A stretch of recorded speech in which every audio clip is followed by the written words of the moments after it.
এবার কি চীনা গাড়ির দখলে যাচ্ছে পুরো বিশ্ব? একসময় চীনারা বেশিরভাগ বিদেশি ব্র্যান্ডই বেছে নিত, কিন্তু আজকাল চীনা গাড়ি নির্মাতারা নিজেদের দেশে বিক্রির ক্ষেত্রে প্রায় 3/5 অবদান রাখছে। তার মানে চীনের কোম্পানিগুলো শুধু নিজেদের বাজারেরই নিয়ন্ত্রণে নেয়নি, বিশ্ব বাজারও এখন তাদের দখলের পথে। সম্প্রতি বিশ্বের বৃহত্তম গাড়ি প্রস্তুতকারক দেশ হিসেবে নেতৃত্ব গ্রহণ করেছে চীন। শুধু তাই নয়, চীনা কোম্পানি বিওয়াইডি এরই মধ্যে টেসলাকে ছাড়িয়ে গেছে। চীনে এক সময় বিদেশি কোম্পানিগুলোর ব্যাপক আধিপত্য ও প্রতিযোগিতা ছিল, কিন্তু এখন সেই নিয়ন্ত্রণ নিয়ে নিচ্ছে বিওয়াইডি। শুধু বিওয়াইডি নয়, চীনের অন্যান্য গাড়ি নির্মাতা কোম্পানি যেমন চেরি, গিলি ও সাইক তাদের দেশকে বিশ্বের সবচেয়ে বড় গাড়ির রপ্তানিকারক দেশের পরিণত করেছে।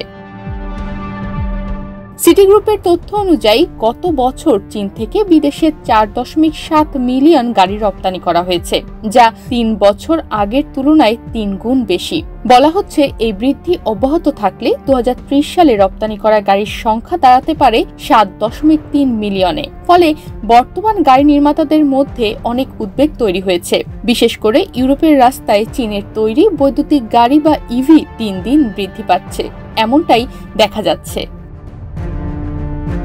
চীনের এই উত্থানের অন্যতম কারণ হলো গাড়ির দাম। ভর্তুকি ও অন্যান্য সরকারি প্রণোদনা ব্যবহার করায় কোম্পানিগুলোর গাড়ি তৈরির ক্ষেত্রে বড় সক্ষমতা তৈরি হয়েছে। চীনা কারখানাগুলো সম্ভবত বছরে প্রায় 45 মিলিয়ন গাড়ি তৈরি করতে পারে।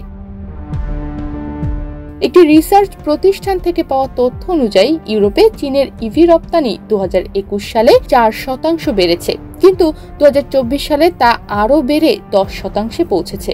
কিন্তু ইউরোপের বর্তমান শুল্ক নীতির কারণে তা 2030 সালের মধ্যে বাড়তে পারে মাত্র 11%। তাছাড়া বর্তমান মার্কিন প্রেসিডেন্ট ডোনাল্ড ট্রাম্প চীনার গাড়ি আমদানির ওপরও যে শুল্ক আরোপ করেছেন, তাতে কোণঠাসা হতে পারে চীনের গাড়ির ব্র্যান্ডগুলো। তনিমা রহমান, বাংলাদেশ প্রতিদিন।